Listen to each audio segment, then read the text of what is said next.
another privilege na magamit ng ating Panginoon para sa pagpapatuloy ng ating series ngayong Friday. So bago pa tayo mag-start, may konting katanungan lang para hindi naman mawala yung kaba nyo, kundi mawala yung kaba ko. So di ba lahat tayo dito nanonood ng mga movies? Sino hindi nanonood ng movies dito? Ay, si Kuya Carlo daw.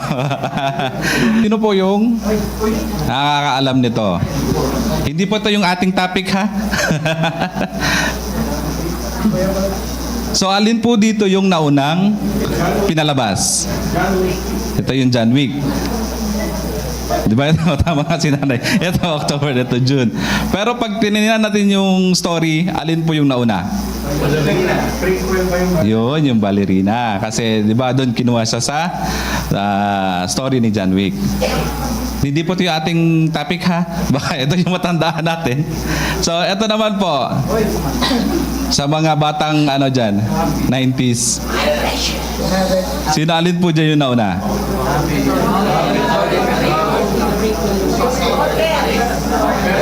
Nauna po yung The Lord of the Rings bago yung The Hobbit. Pero pagdating sa story naman, nauna yung Hobbit. Pero ito yung may intriga kayo dito, alam ko. Kasi ito yung palagi nating tinatanong eh. Alin dito yung nauna? Itlog o manok? O, di ba? Sino dito yung itlog? Nauna yung itlog. Pero ayon sa aming pagsasaliksik, kasi nagtanong ako sa 10 katao bago yung 100. Ito ang nauna. Bakit? Bakit po? Kasi alas 4 pa lang gising na to. Di ba? Alas 4 pa lang gising na to, di ba? Ito yung nag-ano sa atin. Di ba? May natutulang kayo ngayon. Last na po ito, ha? Huwag kayo mag-alala. So, yun po. Ito po, balikan na po ni ating series. So, nagsimula po tayo sa Acts 15 and then natapos po tayo nung last week is sa Acts 21 po. Recap lang natin ng konti. So, from Acts 15 verse 1, nakita po natin doon, diniscuss po ni Kuya Jess yung the conflict, tapos nakita din natin doon yung pag-oppose ni Barnabas and ni Paul, and also yung pagpunta nila sa Jerusalem to convene with the council, and nakita din natin doon yung testimony ni Peter, ni Paul, and ni Barnabas. And then last week, doon po rin na laman natin yung pag-confirm ni James doon sa kanilang parang council. And then nagkaroon sila ng decision. So, eto naman, alin po dito yung nauna? Naunang nasa Bible. Pero alin po dito yung naunang sinulat? Bakit po kaya? Bakit, diba, bakit inuna yung Acts kung nauna sinulat yung yon? Kasi yung Acts po is sinulat siya within 60 AD, Anno Domini. And then yung Galatians naman is sinulat siya around 49 AD. And then yung Acts is sinulat po ni Luke the Evangelist, and yung Galatians naman ay sinulat ni Apostle Paul. And also the Galatians is the letter ni Paul para sa mga Galatians, and the Acts is, kung makikita po natin doon sa buong book ng Acts, is more about on history. So, sabi nga doon sa Blue Letter Bible, the standard order of the Bible puts Acts before Galatians to prioritize the historical context and narrative structure. So Acts provide the historical background and the geographical context of Paul's missionary travels to make logical sense to place it before the letter he wrote during this travel. So para pa hindi din pa po natin lalo. So di ba we have 66 books, and then yan po ay nahahati sa mga categories: law, history, poetry, and then sa New Testament naman po ay siya nahati sa Gospel, History, Letters, tapos sa Prophecy. So kung titingnan natin siya chronologically order, makikita po natin na yung unang book, yung which is the Gospel, is ito po yung buhay ng ating Panginoong Jesus. And then the Acts. And then kaya po siya dinagay yung letters doon kasi within the Acts, doon po natin makikita kung para saan yung mga letter na sinulat na ito, kung kanino nang galing. Kasi kung unahin natin ito,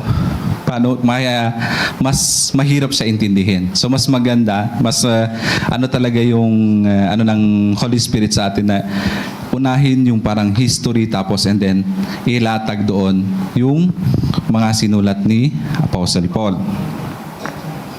So, di ba, ito na po yung ating setting ngayon sa may Acts 15. So, dito po tayo nagfo-focus sa Antioch and then sa Jerusalem. So, kung isipin natin, Antioch to Jerusalem is about 370 miles. And then kung magbabaylan kayo, 3 weeks. Kasi wala pang Uber dati. So, 3 weeks siya by sea. Abutin siya ng 1 week pag maganda yung panahon. Pag hindi naman, siguro mga 1 month kasi lalanguin nyo na lang. Joke lang po. Seryoso nila. So, ito po, di ba yung ating Acts is, ito po yung pag-aralan na natin before. So, natakil na rin natin ito, yung pagpunta ni Paul and Barnabas sa Galatia, sa Antioch. So, bali, ito po yung first missionary nila, Paul. So, dito po sila nagsimula. And then, laman din natin na after that, sumunod si Peter and then yung mga Judaizers. And then also, dun din nangyari yung astray ni Peter or parang nagtago sa gilid nung dumating yung mga Judaizers and dun din siya ni-rebuke ni Paul. And then, dito na po tayo ngayon sa pagbalik nila sa Jerusalem. So, mabilis po ba? Kasi yung timer natin, 45 minutes, siguro mga 10 minutes lang tayo, tapos na tayo. So, yun lang po, dahan-dahan lang sabi ni nanay. So, dito na po tayo sa may Acts 15, verse 22 to 24. So, basahin po natin sabay-sabay. Alright, children? 1, 2, 3. With the whole church and the whole men from among them, and sent them to Antioch with Paul and Barnabas. They sent Judas and Silas, leading men among the brothers, in the following letter. The brothers, both the apostles and elders, to the brothers who are within us in Antioch, Syria, and Cilicia, greetings. Since you have heard that some persons have run out from us and troubled you with words, and settling your minds to all to we give them no instructions. So dito po sa ating verse, matatakil po natin yung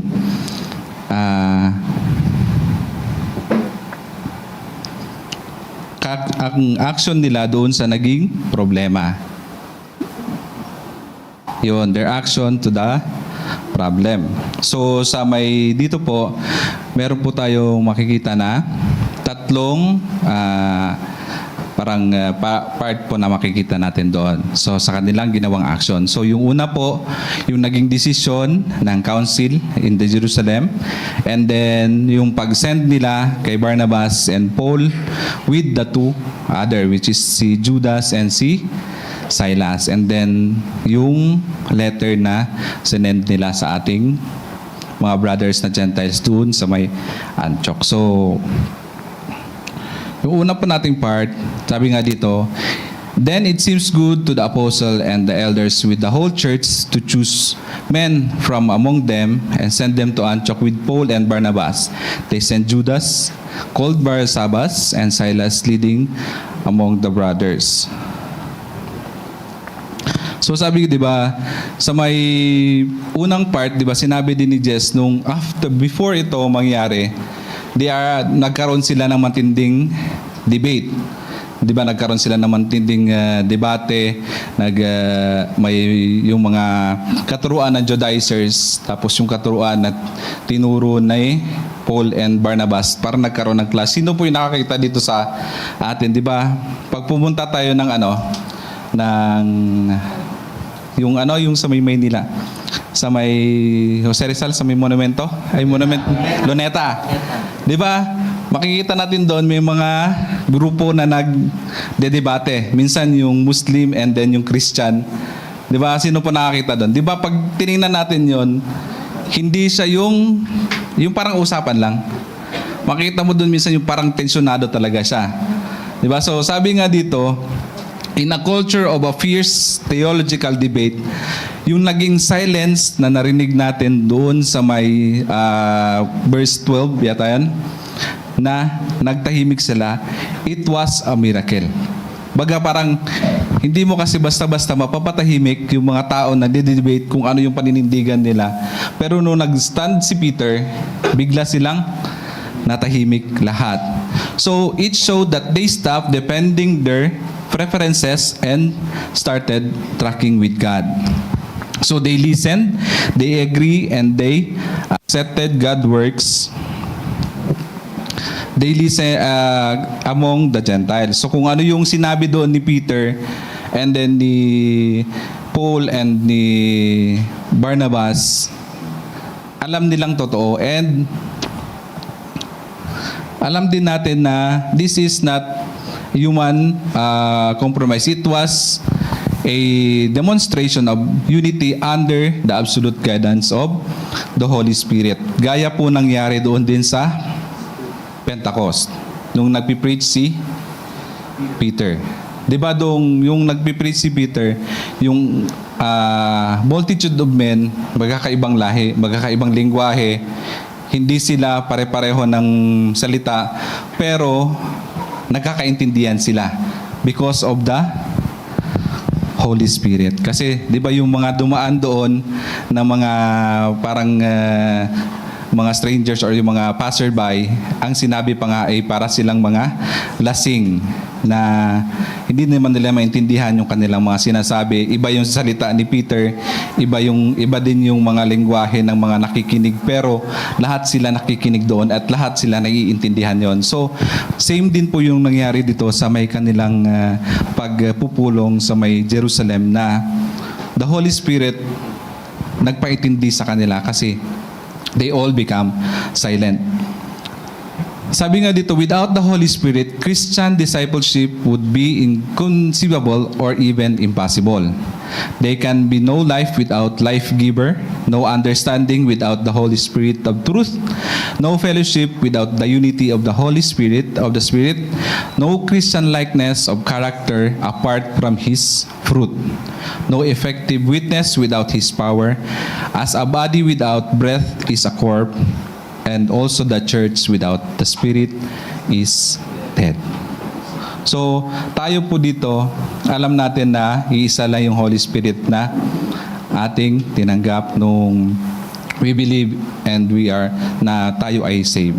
So, sabi nga po dito, the decisions of the Jerusalem Council was not made by James or Peter or the apostles alone, but it was confirmed by the whole church and led by the Holy Spirit. Kasi kung sila-sila lang din yung magdidesisyon, hindi po din siya magiging unanimous or hindi siya magiging ganun kadali yung pagdesisyon nila na after isang meeting lang ay okay na ang lahat. And then sabi dito, choosing the men would go with Paul and Barnabas was not a random decision as well. Hindi rin din po siya yung parang basta lang sila magpipili kung sino yung gusto nilang ipadala. They were carefully selected and approved by the apostles, the elders, and the whole church because of their proven character and faithful service. So hindi po yun lang, baga parang ay ito malakas to, pwede to, ikaw na lang padala. Kung sino yung lang kilala ng mga leaders, kung sino lang yung kanilang mga parang mga laging nakakasama, ayun lang yung papadala na. But they are carefully selected. So sila po ay siguro dumaan sila sa screening, dumaan sila kung ano yung background ng isa, kung ano yung paniniwala ng isa. And then also this reflect also the same careful and prayerful approach to the early church when they selecting Matthias kung sino yung ipapalit nila kay Judas. Si Judas Iscariot yung nagbigti. So hindi rin po yun sila basta-basta na nagpili lang din. So they also prayed for it, and then they also select it kung sino. And then hindi lang po yun iisa yung pinagpilian nila. So marami po yun sila, pang 7 yata yun sila. 7 sila, tapos isa-isa po yun sila. And then kung pagbabasihan lang din nila yung sariling desisyon, pwede sila magkamali. That's why nag-seek sila ng guidance sa ating Panginoon. Then, sabi nga dito, katulad din yan ng ating mga pastors and ating mga leaders dito sa Panambahan and sa other churches. Just like these men, our pastors and leaders are not chosen by accident. They are not randomly picked. They are called, prepared, and anointed by God. So, lagi natin yung naririnig or alam naman natin yung testimony ng ating mga pastor. Sabi nga dati ni Pastor Julius, okay na siya na naghahatid sundulan siya. Then, si Pastor Mike naman, ang sabi ni Pastor Mike, hindi niya rin in-expect na siya ay magiging pastor. Kasi po, hindi po lang din po natin yun talaga totally na magiging desisyon natin. But it will be God's decision kung sino po yung pipiliin niya, kung sino po yung ipiprepare niya, sino yung dadalhin niya dito sa harapan para mag-guide ng kanyang mga anak at mag-guide po sa atin para sa kapurihan ng ating Panginoon. And then the scripture also tell us exactly how to respond to the leaders God has given over us. Ang sabi nga dito sa may Hebrews 13:17, obey your elders and submit to them, for they are keeping watch over your souls as those who will have given an account. So, lahat po tayo dito accountable sa ating Panginoon, but yung ating mga pastors, mas malaki yung pananagutan nila, yung ating mga leaders, kasi sila din po ay inatasan ng ating Panginoon para mag-guide sa atin. Halimbawa, mali yung tinuturo ng pastor dito sa harap, syempre, mali din yung marireceive natin. Mali din yung ating paniniwalaan. Sabi nga doon sa may best friend ni Pastor Julius, di ba?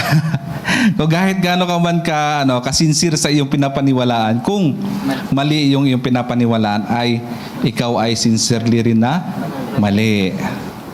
So, it is also a quick reminder for us. Our pastors carry a heavy eternal weight. They are not random. They are appointed by the Holy Spirit, patterned with the apostles, and sent to us to encourage us and strengthen our soul.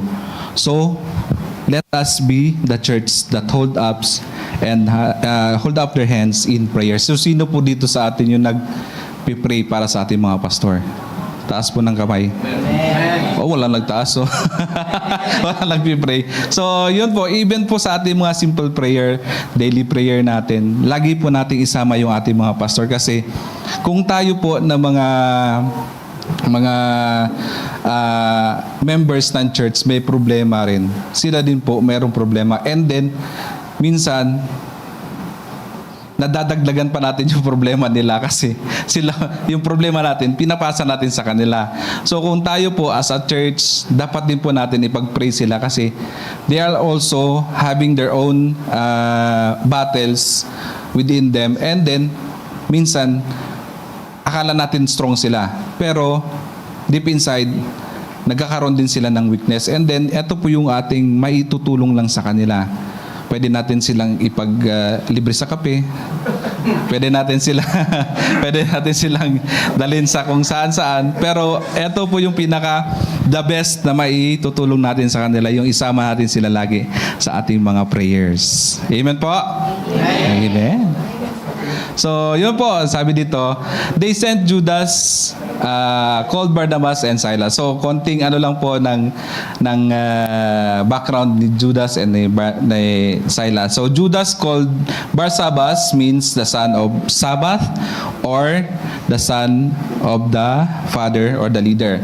He may also been the brother of Joseph Barsabas or si Justus. So ito po din yung isa sa kasama ni Matthias na pinagpilian na ipapalit kay Judas. So si Silas naman, also known as Silvanus, he was a Jewish Christian leader who also held a Roman citizen. Gaya ni, sino po yung may ganitong ano pa? So yun. Si Paul po ay isa din pong Roman citizen. So pareho po sila ni Silas.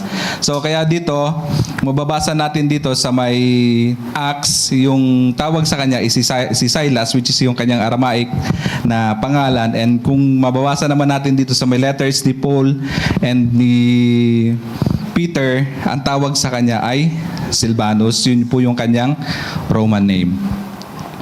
So, they sent back Paul and Barnabas with the two others. So, bakit kailangan pa nilang mag-send ng dalawa pa? Kasi 'di ba, andun na si Paul and Barnabas 'Di ba? Nandun na sila nang galing. Pwede naman na siguro na dalawa na lang sila ipadala. Kasi kung mababasa, matatanda natin, pagpunta ni Paul and Barnabas sa may Jerusalem, meron din siyang kasama. Maalala pa natin yon, yung sa discussion ni Kuya Jess. So hindi lang po yun ibig sabihin na dalawa lang sila. So marami din. So bakit nung ibabalik na sila or after ng Jerusalem Council, bakit kailangan po na magdagdag pa ng dalawa? Bakit po kaya? So yun po yung meron po tayong, kasi pag si Paul and si Barnabas lang yung papadala, maaari din i-question ng mga nandoon. Kasi 'di ba sabi nila pinadala, and then alam po natin na si Paul and Barnabas, yun po yung stand nila talaga, na the salvation is by grace. And then kung ipapaliwanag nila doon, ito yung tama yung law, ay tama yung salvation by grace, not by law. Sasabihin lang ng mga nandoon, ng mga Judaizers na nandoon na hindi, kasi yan na yung paninindigan nila. Siyempre yan yung sasabihin nila. So it is a right move na isama yung magdagdag sila ng dalawa pang representative or yung nanggaling doon mismo sa council na kanilang pinagmitingan. So, sabi dito, they were respected leaders in the Jerusalem church. So, mababasa natin doon sa Acts 15:22. They say that the church, they are also the leading men among the brothers. So, it means that they are also trusted and well-known. So, kilala na rin sila doon sa may Jerusalem.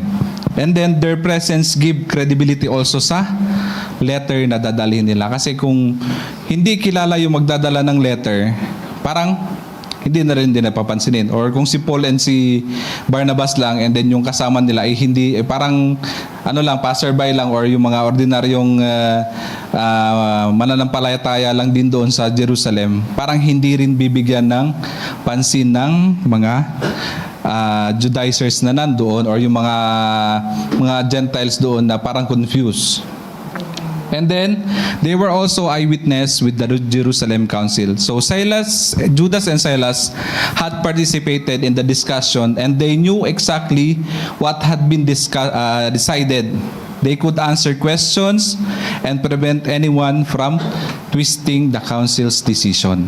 So, di ba, kung yung tao na pinadala nila doon ay hindi kasama doon sa may discussion, pag tinanong sila ng mga Gentiles or ng mga naunang Judaizers doon, pwede nilang i-twist na hindi, ito yung katotohanan, ito yung ganun. So, because Silas and Judas is present sa council at alam nila kung ano yung pinag-usapan, alam din nila kung paano sagutin. So, di ba, kung ikaw nursing student, tapos papadadaling ka dun sa construction site, di ba?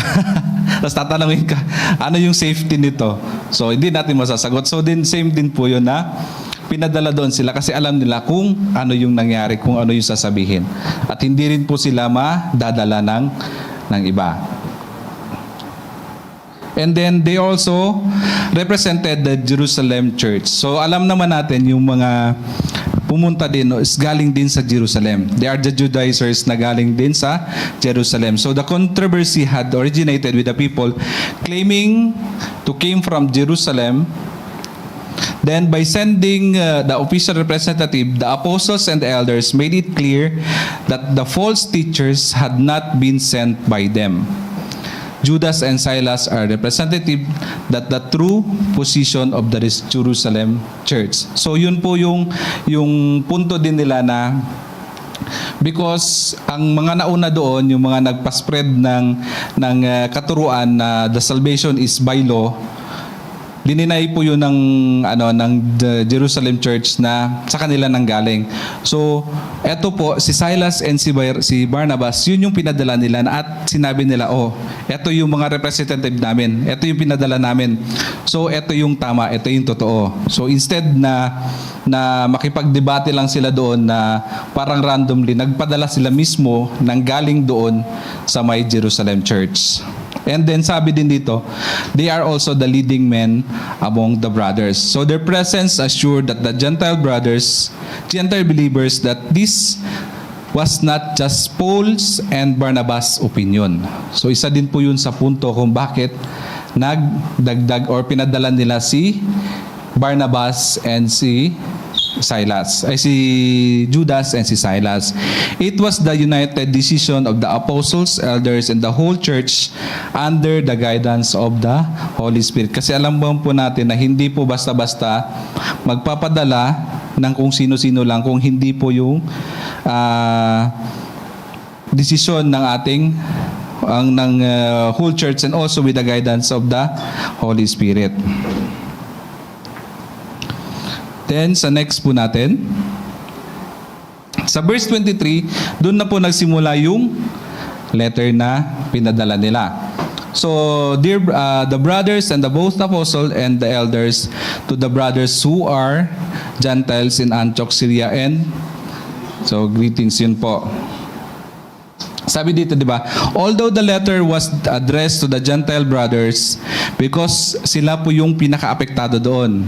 Kasi di ba, ang sabi ni Paul and Barnabas, the salvation is by grace. And then ang sabi naman ng mga Judaizers or yung mga Jews na nanggaling sa Jerusalem, the salvation is by law. So, doon po sila po yung pinaka-apektado. So the letter for them, but hindi po yun puli na para lang sa kanila. It is also for the whole congregation. Kasi marami din po yung mga nalilito or yung mga Jews mismo, sila para din po sa kanila ito. And by calling them brothers and the warm greetings before mentioning yung about sa circumcision, about sa may law, the apostles affirmed that the Gentile believers were already members of the family of God through faith in Jesus Christ, demonstrating that the salvation is by grace alone.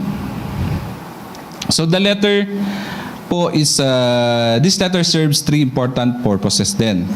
So, it is to correct the false teaching about the salvation, then the encouragement and reassurance that to the Gentile believers, and then to preserve unity between Jewish and the Gentile Christians. So ito po, Pastor Julius na po yung bahala po dyan. So next na po tayo. Then the primary problem in Acts 15 is a theological crisis over salvation, over the salvation. Ito po yung ating topic, yung salvation ba is law or by grace. Then the certain Jewish believers known as the Judaizers were teaching that the Gentile must be circumcised and follow the law of Moses, the Mosaic law. Sabi dun, di ba?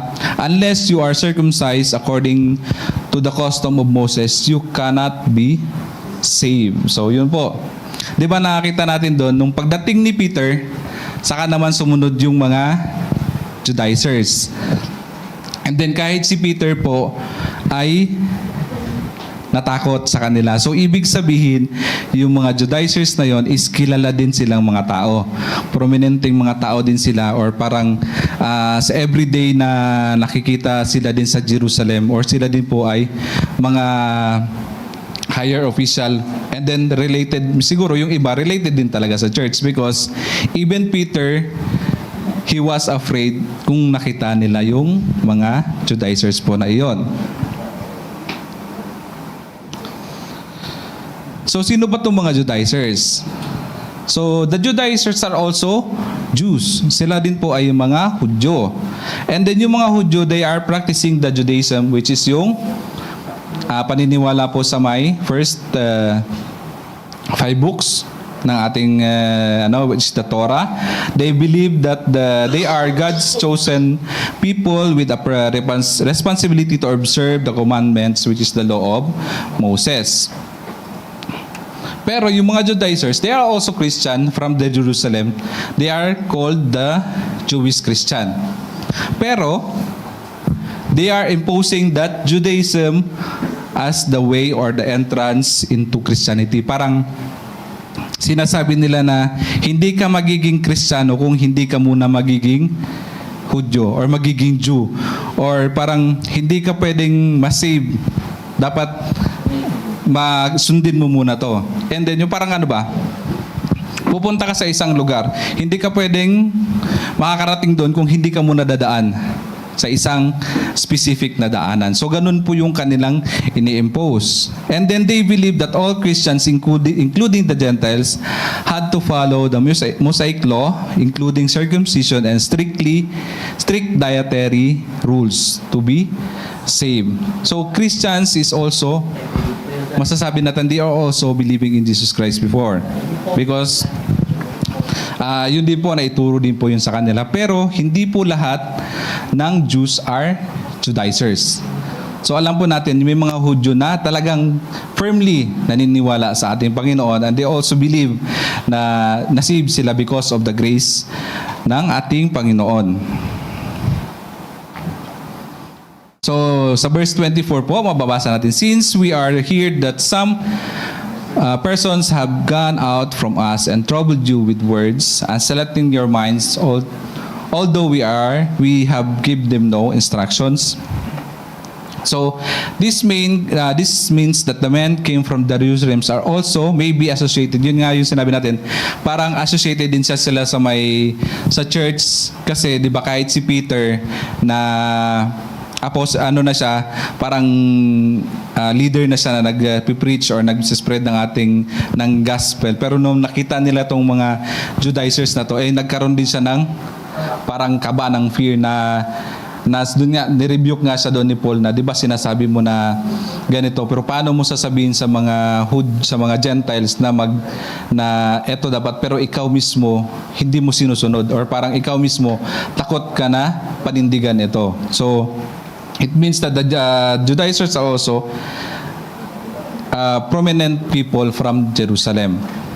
So, di ba, ang sabi dito, hindi po sila pinalala ni James. So, si James, siya po ay isang leader among men, or siya yung leader ng church ng Jerusalem.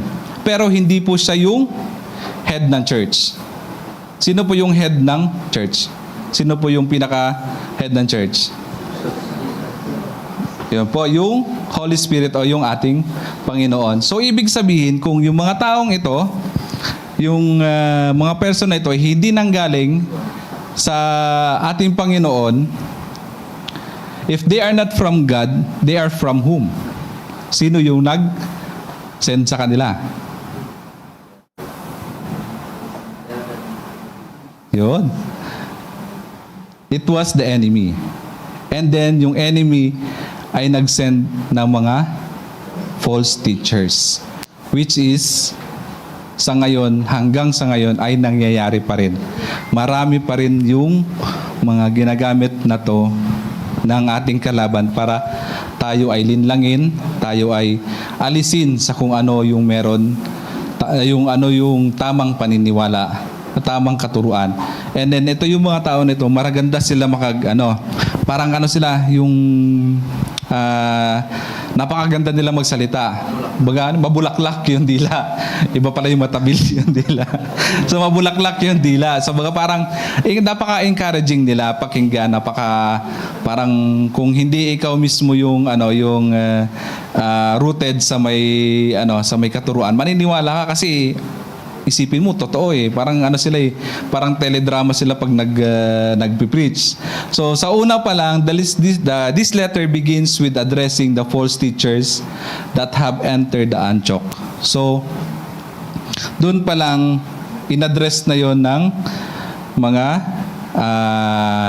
ng council sa Jerusalem. Sabi nga dito ni John MacArthur, our enemy, Satan, is most effective in the church when he comes not as an open enemy, but as a false friend, not when he persecutes the church, but when he joins it.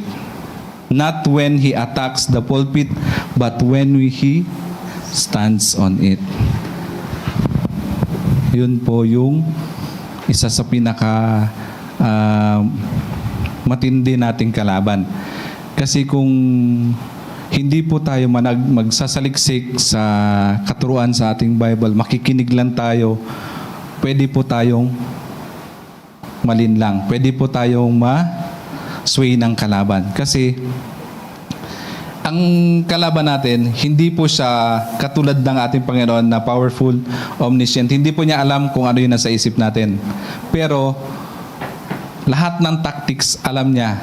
Lahat ng paraan pwede niyang gawin, lahat ng diskarte gagawin niya para lang tayo maalis sa kamay ng ating Panginoon. So sabi dito, the trouble word, ito po ang Greek term niya, galing siya sa word na tarasso. So it means to throw into confusion, disturb, unsettled, and trouble. So ito pong word na ito ay mababasa, it relates to the false doctrine given by the Judaizers, and it also mentions sa book of Galatians. So yung minsan may pagkakaibang definition yung trouble pagka nabasa natin yung buong Bible.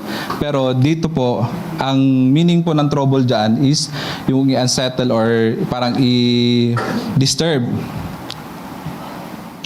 And then, sa Galatians po, di ba sabi doon, there are some who troubled you and wants to pervert the gospel. So it is related po sa trouble. And then ganoon din po sa Galatians 10. Ito po ay didiscuss din ng ating last series. So, ito po ay didiscuss din ni Pastor Mike, and ito naman ay didiscuss ni Pastor Julius. So lahat po yun is connected sa may false teaching and sa false doctrine. So sabi dito, the Gentiles received the gospel teaching about salvation, that the man is saved by grace through faith alone. No law, no ritual, no rules can bring the man to salvation. Pero some Judaizers came alone and give them trouble. Yun nga, yun confusion. Telling them about the law and legalism and tried to make them become a Jew. So ano ba yung legalism? So legalism means it is the belief that a person must keep certain law, ritual, or religious works in addition to faith in Jesus Christ to be accepted or be saved. So the keyword po is yung addition. So kailangan mong gawin to para ikaw ay masave. Kailangan mong sundin to para ikaw ay masave. So legalists believe in and demand in a strict literal adherence to the rule and regulation. So it opposes the doctrine of yung yung katuruan natin pagdating sa grace. So we are saved by grace. Yun po yung palagi natin sinasabi. And dating naman dito sa mga legalist, kailangan mo pang gawin ang mga rituals, kailangan mo pang idagdag yung mga to para ikaw ay masave. So sabi nga dito din ni John MacArthur, false doctrine is trouble, legalism is deep trouble. Bakit po? Kasi because when you start tampering with the doctrine of salvation, you destroying the grace. And then you have destroyed also the salvation. And you have dumb people. Kasi kung mali yung tinuturo natin or mali yung napapakinggan natin, na, yung hindi lang yung sarili mo yung dinadala mo sa may impyerno, kundi pati yung mga kapatid na nakikinig at kapatid na tinuturuan mo rin ng mali. So yun po, legalism is doing something for the glory of self-glorification, and obedience is doing something for the glory of God. Then yung word dito na isa is unsettling your minds, sabi doon. So ito naman yung Greek word niya. Di ko rin mabasa kung ano yung basta ito yung meaning niya. Anasquezo. So yun yung pagka-pronounce na pinapakinggan ko. Pero no, pag binabasa ko, hindi ko talaga, tongue twister siya eh. So it means also unsettling or disturbing profoundly or to throw into confusion. Ito naman yung parang lilituhin ka. To upset completely. So bakit kaya? Kasi di ba, mababasa natin dito, Jews are just following what is commanded in the Bible. Ito yung binigay binigay na law kay Moses ng ating Panginoon.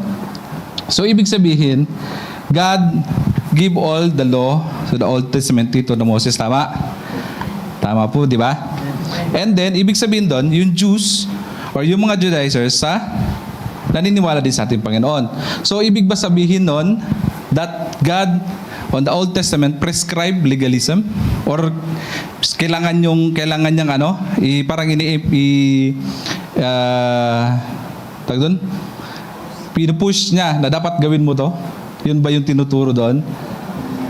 It is wrong.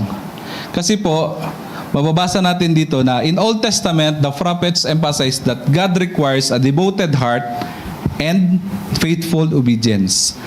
So, hindi niya po kailangan yung empty sacrifices and yung mechanical compliance lang. Yung parang sumusunod ka lang kasi ito yung sinasabi. Pero hindi mo naman naiintindihan talaga kung ano ba dapat yung ginagawa. Kung bakit mo ba ginagawa yon. So, yun yung sinasabi na devoted heart and faithful obedience.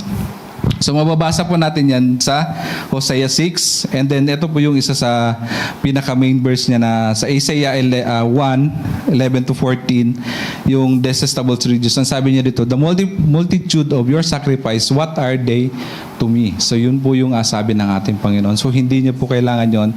Stop bringing meaningless offerings. Your incense detestable to me. So yun po yun. Then meron din po yun sa Micah 6 and sa 1 Samuel. Then meron po dito, sabi, there are difference between Old Testament law and New Testament. Also difference between obedience in the Old and the New Testament. So para maging clear, ito po yun. In Old Testament, yung covenant is the Mosaic covenant. And the New Testament naman is with the Jesus Christ, with our the Savior. Then, sabi sa Old Testament, you obey the law. And then sabi naman sa New Testament, believe in the Lord Jesus Christ kasi He fulfills the law already. Then, the law revives sin but could not save. So, mababasa po natin yun sa Romans. So, yung law, yun po nagpapakita ng kamalian natin. Or nire-reveal na kung ano yung yung mali saka yung tama ba, pero hindi po siya nakakapag-save. And then sa New Testament naman, Christ saves sinners by grace through faith, which yun po yung ating tinuturo. Then animal sacrifice were offered repeatedly. Pero dito sa New Testament, Jesus offered Himself once and for all kasi siya po yung ultimate sacrifice. So the law pointed towards Jesus, and sa New Testament, Jesus fulfilled the law. Sabi dito, obedience was required under the covenant with Israel with faithful and sincere na obedience. And the New Testament naman, obedience is a fruit of faith and the work of the Holy Spirit. So sabi ang dito, parang pinakabuod niya, obey. In Old Testament, you obey and you will be blessed. And then, pagdating sa New Testament, you are already blessed, therefore, obey. You are already blessed. ginawa na ng Panginoon yung sacrifice. So, it is our duty na i-obey kasi ginawa na ng Panginoon yon. So, we don't need na mag-sacrifice ng ganito, maging ano pa, yung mga donations sa mga simbahan, di ba? Ang alam ko sa mga Muslim is the more na mag-donate ka ng ng mga mosque, mas baga parang may points sila papunta sa heaven. Parang ganon. So, yun po. Yun, malapit na po.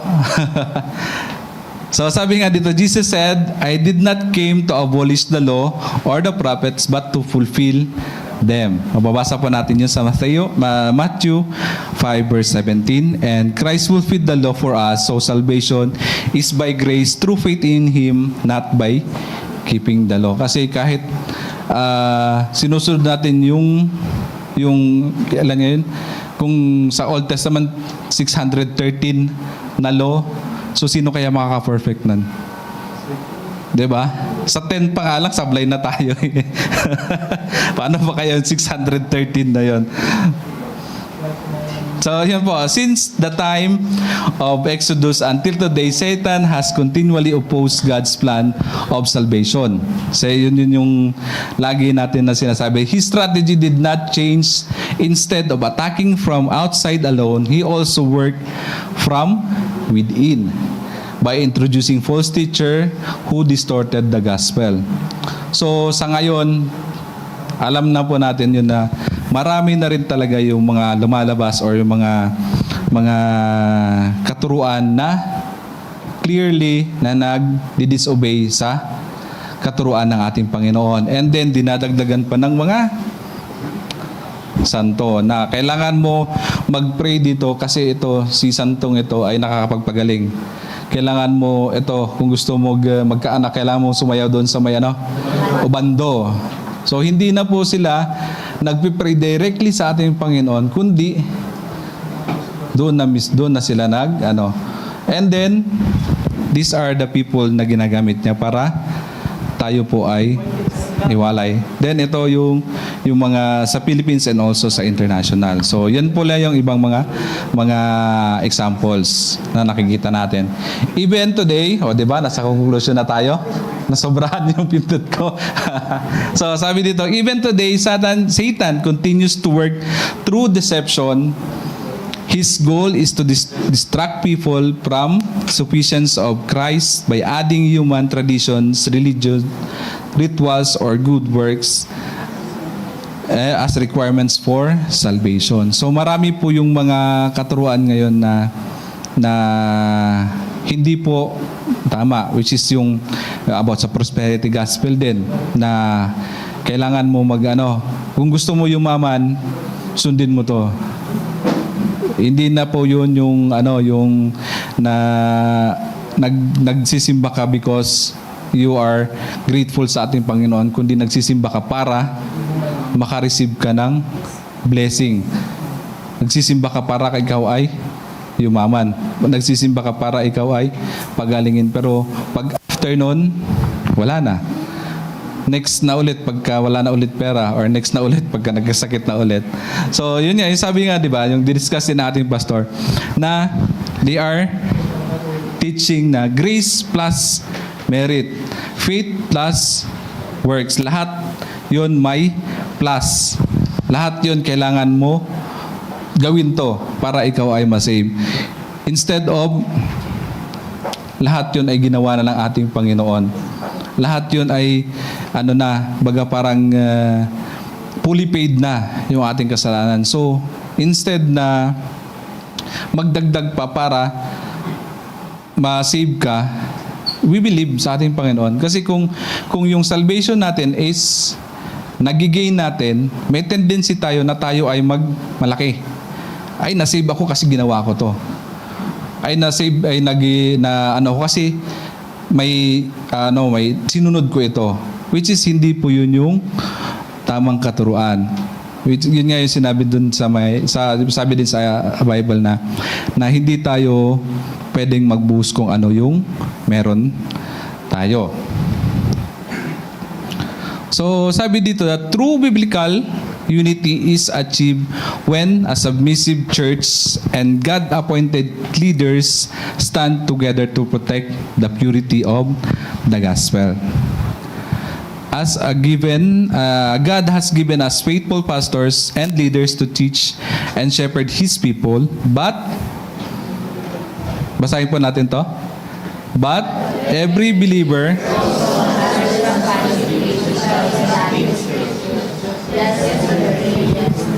yun po.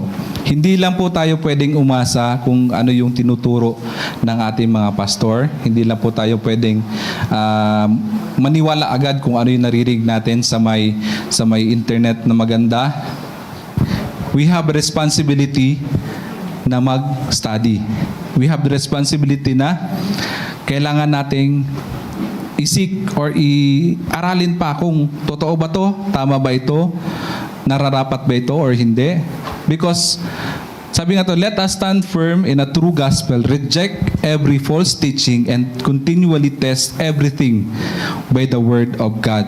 Because the God's truth never change. So kung ano po yung tinuturo doon sa Old Testament, yun din po yung katuruan ang meron ang New Testament. So lahat po yun, wala pong contradicting doon. Wala po doon yung bagay na magpapalito sa atin kung babasahin po natin doon. Kung meron po tayong mga hindi naiintindihan, halimbawa may pinreach na about sa ganito, kailangan po natin tingnan doon sa Bible. And then, we ask also help sa ating mga pastors na explain din kung hindi natin maintindihan. But first of all, tingnan natin kung ano talaga yung nakasulat doon sa Bible. Kasi minsan, pagka yung verse or yung scripture na kinuha is yung yung parang portion lang, minsan naiiba yung interpretation. Naiiba yung pagkaintindi natin. But if we read the whole verse or the whole scripture, malalaman natin, ay, ito pala. Di ba yun yung kagandahan pag meron tayong mga Bible study? Kasi doon po natin nakikita na minsan pala yung akala natin tama ay mali pala. So ito po yung nire-required sa atin na we must also study the scripture. Kasi nung sa BS ko lang din na nalaman na yung prodigal son. Akala ko dati nun yung doon lang sa may yung pinaka message niya is doon sa anak. Pero kung babasahin natin, ito pala ay nagre-refer doon sa mga saan po? Sa mga Pharisees, di ba? Yung parang inaanohan ng ating Panginoon. So yung parables na yon is about doon sa mga Pharisees na imbis na matuwa sila ay na ano pa sila, parang question ba nila. So yun po yung kagandahan na we read the scripture kung anong po yung natin naririnig and compare the truth kung totoo ba ito kasi yung katotohanan hindi po yung nagbabago. The apostles boldly defend the truth because they knew that salvation is by grace alone, through faith alone. So, in Christ alone. Sabi nga dito, Jesus Christ is the only Savior. And His finished work is completely sufficient for our salvation. So wala na po tayong idadagdag doon. Wala na po tayong bagay yun nga yung sabi nila, ang ambag lang natin dito is yung kasalanan natin. So it is already done. So yun nga yung sabi doon, you are already blessed, so we must obey. And yun po, to God be the glory. Thank you po, sir. Let us pray.